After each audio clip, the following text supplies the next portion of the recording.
Today we'll cover section 12.6 on expectation. Suppose I ask you to play a game with me. Here's the deal. You roll a standard die. If you roll an even number, you will win $30 times the number that you roll on that die. If you roll an odd number, you'll lose $30 times the number that you roll. Or if you want to, you can reverse it so you'll win with the odd rolls and lose with the even rolls. Which one of those would you choose and why? The concept of expectation, or sometimes it's called expected value, provides a formal way of deciding issues like that. So this is the topic we're talking about today, and we're going to illustrate this idea of expectation through basically setting up games and also some real-life situations where it might come into play. Let's go back to the die roll problem, though. I want to build a chart that tells us about winning and losing based on what the die roll is. And we want to use that as a basis of deciding whether to choose the odd scenario or the even scenario. Let's go right now, though, with the scenario that I first posited, which is that you win $30 times the number that you roll if it's even, and you lose $30 times the number you roll that it's odd. If we do that, suppose you roll a 1. Well, 1 is odd, so you'd lose 1 times $30. You would lose $30. I'm going to indicate that by putting a negative sign in front of it. If you roll a 2, that's an even number. You'll win 30 times 2. You'll win $60. If you roll a 3, that's odd, so you lose 30 times 3, which is $90. You see how this is working. If you roll a 4, that's even. You'll win 30 times 4 equals $120.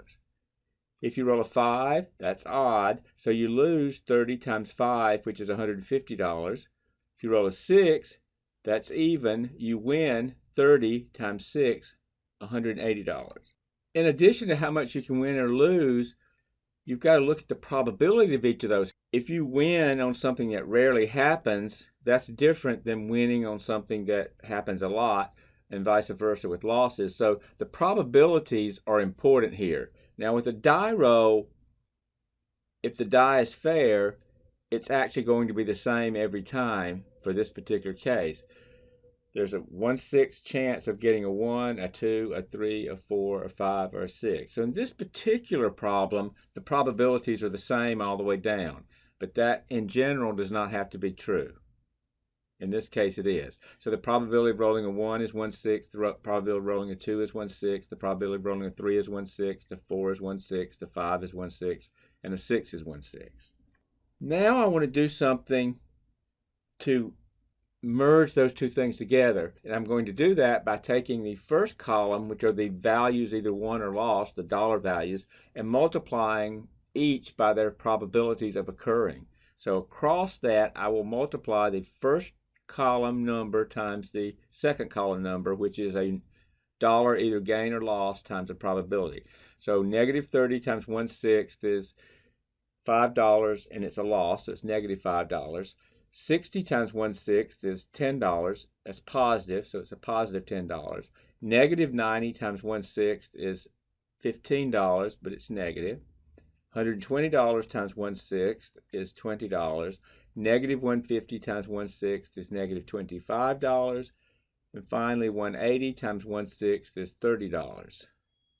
So I've multiplied across, and what I've done by doing that is created a third column which merges the amount won or lost with the probabilities associated with each of those things occurring. It's kind of a blend of those two things. Are you with me? Multiplying the value from the first column, which in this case is a dollar amount, either won or lost, with its probability of occurring. And that's the value in the third column. Now I want to make this into one number which sort of encapsulates the whole thing, and I'm going to do that by adding up all those numbers in the last column. Now, you'll notice in this case, if I get a positive sum, that's good for me because that means I overall tend to win in this game. If I get a negative sum, that's bad for me if I pick the even ones, because that would be a loss for me on average. So anyway, I add up those last column numbers, and if you add up all 6 of those numbers, you get $15, and it's positive. So that means those even numbers were the best choice. It gives me, on average, a $15 win each time I play that game. Now, it doesn't mean I'll win $15 every time I do it, but if I play it a lot of times, I'll average in general winning about $15 each time I play that game.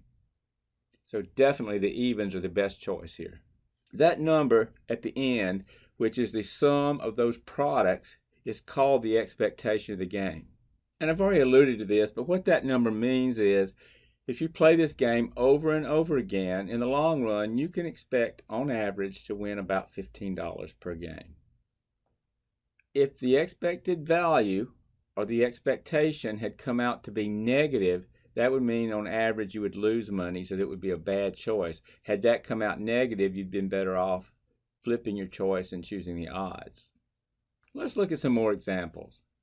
In the simplest case, for example here, it says the outcomes of an experiment and the probability of each outcome are given in the table below. Compute the expectation for this experiment. They give you a column of outcomes, 5, 6, 7, 8, 9, 10, and the probability of each outcome.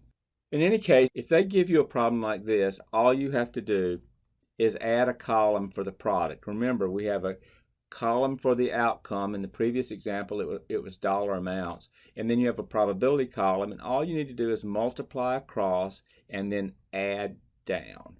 So in this particular case, the expectation is 6.23. A problem like this is strictly giving you practice doing the calculations. How about this one? One of the wagers in the game of roulette is to place a bet that the ball will land on a black number. Now, in this wheel, you can count them, but I'll tell you that there are 18 black numbers, there are 18 red numbers, and then as you can see, there are 2 green numbers. If the ball lands on a black number, the player wins the amount of his bet. If the player bets $3, find the player's expectation and round your answer to 2 decimal places. So we're looking for the player's expectation. So what you have to do is build your own chart. You want a column for how much the player wins or loses with various scenarios. Then you're going to get a column for probabilities, and then you'll multiply across and add down. That's your strategy here every time. So let's start with the one-loss situation. The player either wins or loses. So there are only 2 rows to this table. If you land on black, you're going to win the amount of your bet.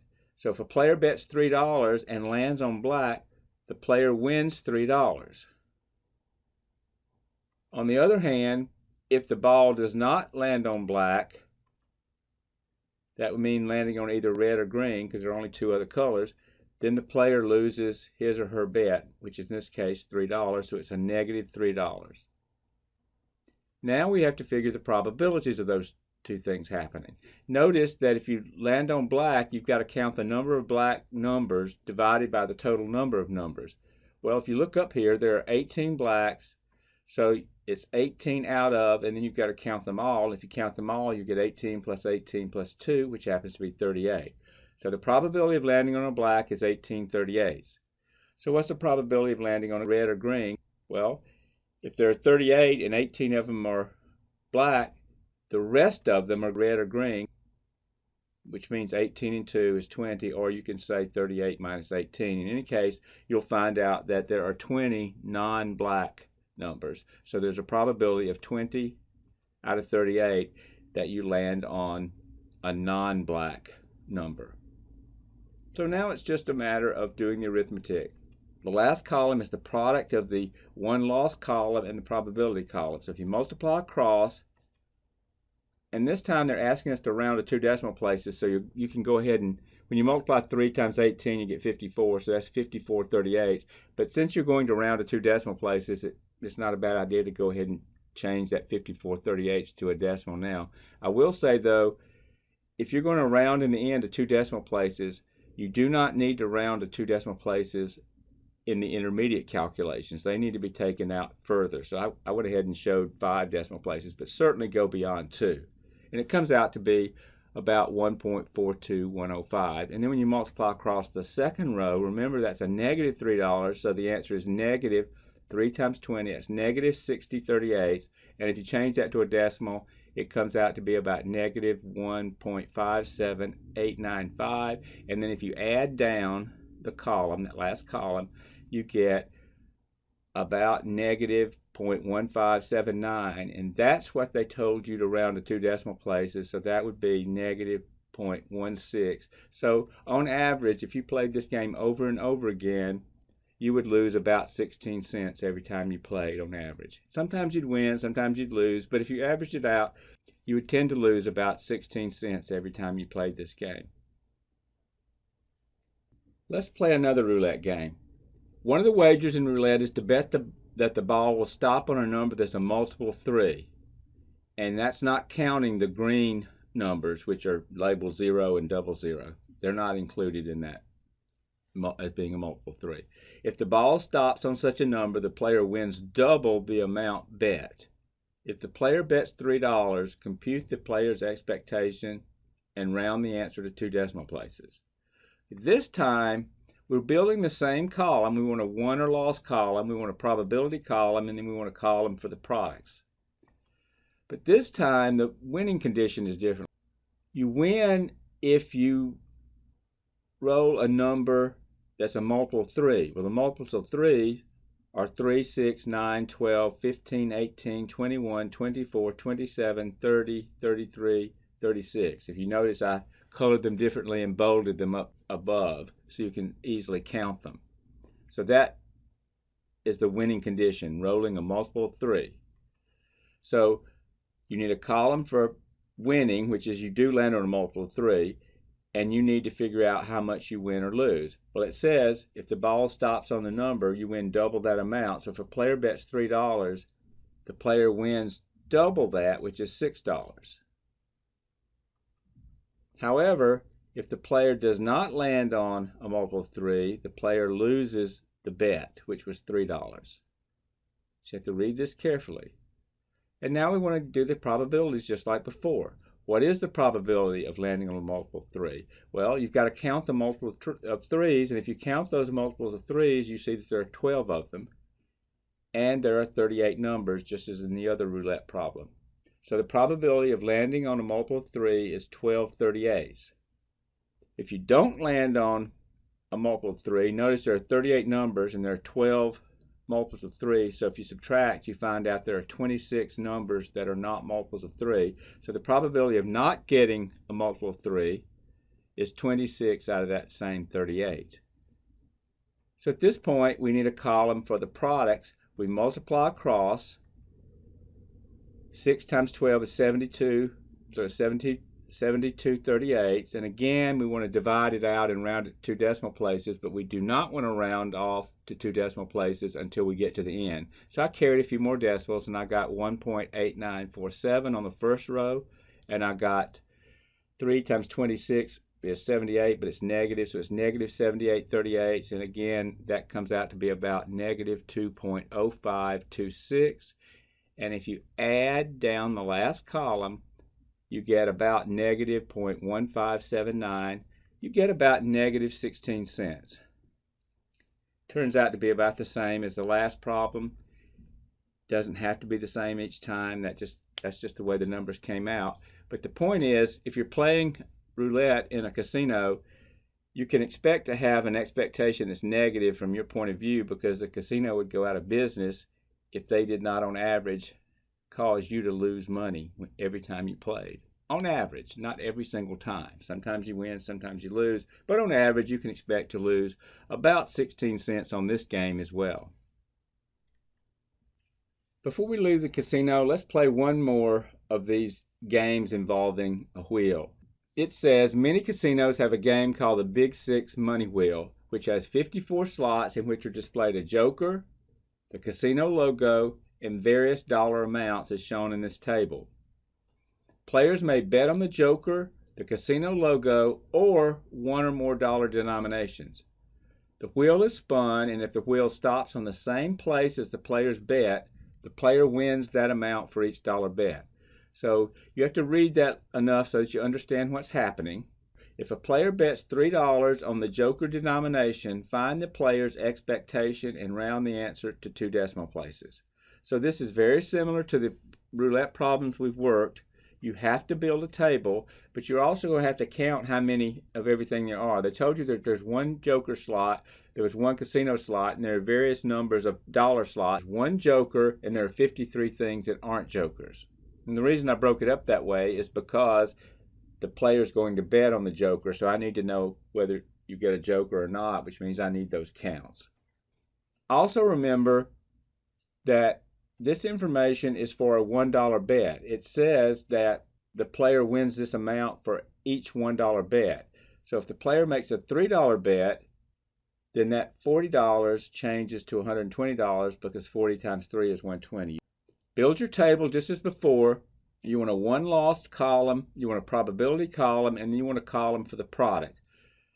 You win if you land on a joker. You lose if you get something that's not a joker. So you need a joker row and a non-joker row.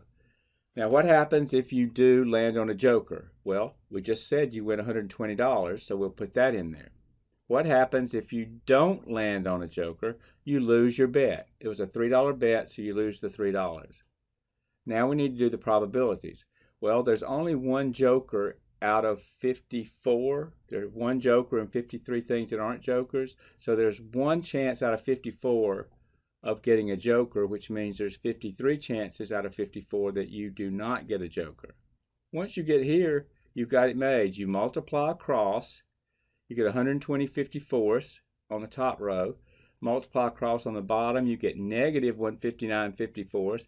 And then if you change each of them to decimals, carrying more than 2 decimal places to start with, you'll add those last 2 columns after you change them to decimals, and it comes out to be about negative 72 cents by the time you've rounded it to 2 decimal places.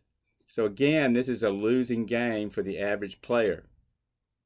On average, if you played this game over and over again, you would tend to lose about 72 cents each time you play. That's an average. If a pair of regular dice are tossed once, use the expectation formula to determine the expected sum of the numbers on the upward faces of the 2 dice. That's a lot of words, but all it's saying is you're going to roll the 2 dice and look at the sums. So anytime they give me a problem with 2 dice, I'm going to build my 6x6 table that lists all the possible 2 die rolls. I want the sum, so I'm going to make a table where the first column gives me every possible sum, and then I'm going to have a probability column to see how likely that is. And I'm going to use my 6x6 table to decide how likely it is, which will allow me to calculate the probability of getting every particular sum. Now the lowest sum is a 2, that's a 1 and a 1, and the biggest sum is a 12, which is a 6 and a 6. So you can get any sum between 2 and 12. So you can get a 2 or 3 or 4 or 5 or 6 or 7 or 8 or 9 or 10 or 11 or 12. I just need to know how likely those sums are. Those sums are not equally likely. Unlike just rolling one die, when you're rolling 2 dice and adding up and getting a sum, those sums are not equally likely. For instance, looking at the 2, there's only one way to get a 2, and that's if you get a 1 and a 1. So the probability of getting a 2 is just 1/36. But looking at the 3s, there's 2 ways, 2, 1, and 1, 2, so that's 2 out of 36. For 4, there are 3 ways, that's 3 out of 36. For 5, there are 4 ways, which is 4 out of 36. For 6, there are 5 ways, that's 5 out of 36. For 7, there are 6 ways, which is 6 out of 36. And then by the time you get to 8, you can see it's going to go down again, the probability. If you look at the 8s, there are only 5 ways to get a sum of 8, so that's 5 out of 36. When you look at the 9s, you get 4 ways, so that's 4 out of 36. When you look at the 10s, you get 3 out of 36. When you get to 11, there's only 2 ways, that's 2 out of 36. And by the time you get to 12, there's only 1 way, so that's 1 out of 36. Once you get the value column, which in this case are the sums, and the probability of those sums column, which is the second column, all you have to do is multiply across and add down. So let's do that. If you multiply 2 times 136, you get 236. If you multiply 3 times 236, you get 636. And if you follow that all the way down, the very last one is 12 times 136, which is 1236. So the expectation is the sum of all those numbers. Now they're all 36th, so you can add them up by adding the numerators and putting them all over 36. So really all you have to do is add up 2 and 6 and 12 and 20 and 30 and 42 and 40 and 36 and 30 and 22 and 12 and put that sum over 36. It turns out to be 252 over 36. If you divide out, you'll see that that comes out to be exactly 7. So the expectation for rolling 2 dice is a sum of 7. In other words, that's the most likely roll. If someone ever asks you to make a bet on a sum and roll when you're rolling 2 dice, always bet on 7. That's the most likely sum. I alluded to it earlier, but we did a lot of these things where you're just playing gambling games. But there are some actual business applications of expectations. In fact, there are tons of real-life applications of expectation, but we're going to talk about one in particular. This problem says when an insurance company sells a life insurance policy, the premium, which is the cost of buying the policy, is based largely on the probability that the insured person will outlive the term of the policy. Such probabilities are found in mortality tables, which give the probability that a person of a certain age will live 1 more year. But what the insurance company wants to know is the expectation on a policy that it's going to sell, that is, how much it will have to pay out on average for every policy it writes. That's an extremely important thing for that company to know. Let's look at a couple of examples. According to mortality tables in the National Vital Statistics Report, the probability that a 21-year-old will die within a year is about 0.000962. If the premium for a 1-year, $25,000 life insurance policy for a 21-year-old is $32, what is the insurance company's expectation for the policy? You've got to start out thinking just like you did with the roulette problems and all the others. You're going to build a table. So what we're looking at in that table basically is whether that 21-year-old person dies or not. So you could say let S sub 1 be the event that the person dies within a year. That's the term of the policy. And S sub 2 is the event that the person doesn't die. In other words, however you phrase it, you're looking at whether the person will die within a year or not. If the person dies within a year, the insurance company has to pay out the policy. If the person doesn't die within a year, then the company gets to make a profit on that person because that person had to pay for that policy. The probability that the person dies within a year is 0.000962. But if it does happen, the company has to pay out $25,000 to whoever the policy beneficiary is. However, keep in mind that the policy wasn't given free. The company charged $32 for the policy, so even if they pay out, they actually don't lose $25,000. They lose $25,000 minus the $32 that the policyholder paid to get the policy. So $25,000 minus 32 is $24,968. So it's close to $25,000, but it's not quite $25,000. So you have to adjust for that.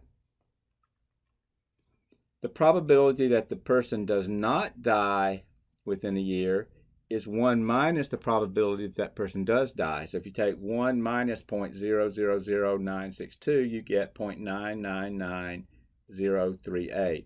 Now, if that happens, the company keeps that entire premium of $32, and that's the company's profit for issuing that policy. And that's, of course, what the company hopes will happen. And I'm pretty sure it's what the person that took out the policy hopes will happen as well. In any case, you have to build a table.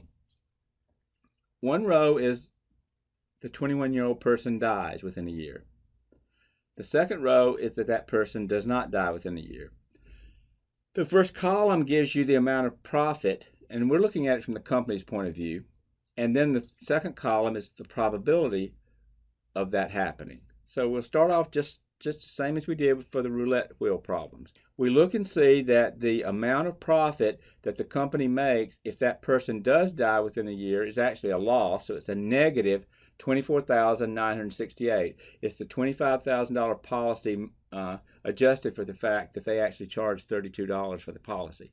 That's what the company will end up losing if that 21-year-old person dies within a year. However, the probability of that is very small. It's only 0.000962. So it's highly unlikely that that 21-year-old will die. Not impossible, obviously. And what happens if the person doesn't die within a year? The company keeps that $32 premium, so that's a $32 profit for the company, and that's highly likely. We already calculated that is going to be 1 minus 0.000962. It comes out to be 0.999038. So it's highly unlikely that the company will pay out that big amount, and it's highly likely that the company will keep the small amount, but not 100%. Now all you have to do is multiply across, taking more than 2 decimal places and rounding at the end, and then adding down that last column, and you'll find out that the expectation is $7.95, and it's positive. The company needs a positive expectation. If that number comes out negative, on average, the company is going to lose money on every policy, and a company that loses money on every policy on average is not going to stay in business. So on average, that company issuing that particular type of policy will tend to average $7.95 per policy issued. You'll find one variation on this problem in your homework, and I want to show you how to solve it algebraically, mathematically, however you want to phrase that. And then I want to show you a quicker way to get the answer, but I do want to go through the mechanics of it first. It says the probability that a 30-year-old male in the U.S. will die within 1 year is about 0.00142. An insurance company is preparing to sell a 30-year-old male a 1-year, $50,000 life insurance policy. How much should it charge for its premium in order to have a positive expectation for the policy? And then round your answer to the nearest dollar. Do you see how this problem is different than the previous one? Because last time we knew what the cost of the policy was. This time we don't. We need to figure that out. That's what they're asking. How much should they charge a policy to have a positive expectation? So it's the same idea, but we don't know the premium this time. In the last problem, we worked it with a certain premium. I think it was $32. This time we don't know what the premium is.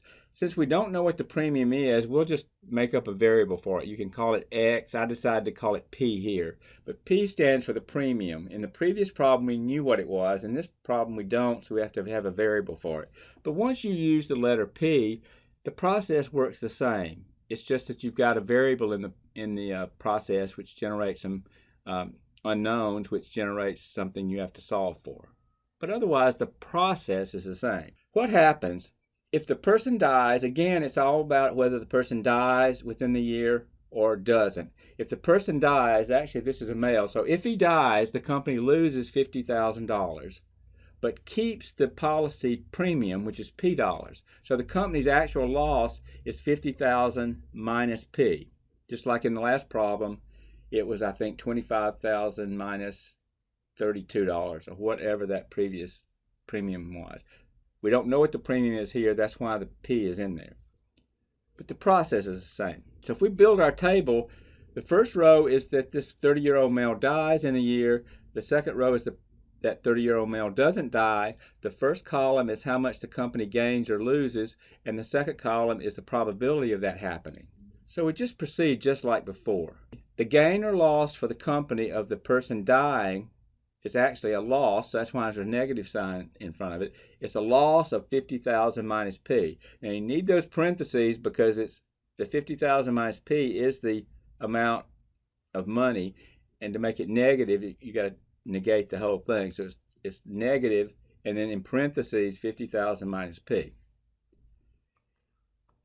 If the person doesn't die, the company keeps that premium, which is P dollars. So the second position in that column is just P dollars. What are the probabilities? Well, the probability that the person dies within 1 year is 0.00142. The probability that that male does not die will be 1 minus 0.00142. And if you do that calculation, you'll find out that that's 0.99858. Now you need to multiply across and then add down. So if you multiply across, and being very careful about that minus sign, you get negative 0.00142 times, in parentheses, 50,000 minus P on the first row, and you get 0.99858P for the second row. Now you want to add those together. As you're adding, you've got to be careful about those parentheses and the signs. So if I multiply the negative 0.00142 times the 50,000, that product will be negative, but when I multiply the negative 0.00142 times the negative P, that'll make a positive 0.00142P. And then, of course, the 0.99858P is just itself. And I'm setting it equal to 0 because that's where expectation changes from positive to negative. We want a positive expectation, so you find out where it's 0, and if you get any more than that, it'll be positive. Anything greater than 0 is a positive expectation. So we just set it equal to 0 and realize that anything greater than that will be a positive expectation. It looks awful, but if you multiply out that negative 0.00142 times 50,000, it comes out to be negative 71. And also 0.00142P plus 0.99858P comes out to just be 1P, or just P. So what looked like a terribly messy equation came out very simple. It just came out to be negative 71 plus P equals 0. If you add a 71 to both sides, you'll see that P is equal to $71. So if you set that premium at $71, that's the dividing line between a positive expectation and a negative expectation. So the company needs to set that policy price above $71 in order to have a positive expectation. It's a lot of work. The process is exactly like the previous problem, except you've got a variable in it, but it turns out to be quite a bit of work. And I did promise you I was going to show you a shortcut way to do this, and I'm going to follow through on that promise. Here's the shortcut. If you look at that equation near the bottom, there are two terms that involve that 0.00142P. The other term was 0.99858P. When you add those together, you remember you got 1. That was not a coincidence. So you got 1P, which is P. That's going to happen every time. That was not coincidental. So what that means is you really don't have to go through all this work every time. Every time the two decimals will always add to 1. That means you'll always get something with a P in it, and the number that eventually winds up on the other side of the equation is nothing more than the product of the policy value times the probability that that 30-year-old male dies, or whoever the policyholder is. So every time you do a problem like this, all you have to do is look at the policy value and find the probability of that person dying and multiply those two numbers together. And if you multiply those two numbers together, you'll get $71 in this case. And when the numbers change and you have a different problem, you'll get that product, whatever it is, the product of the policy value and the probability of death will give you the cutoff for the policy price that will give you a positive expectation. Even though that problem looks nasty, if you look at the shortcut, it's actually the easiest problem you could possibly have. You just have to search out the policy value and the probability of death and multiply them together.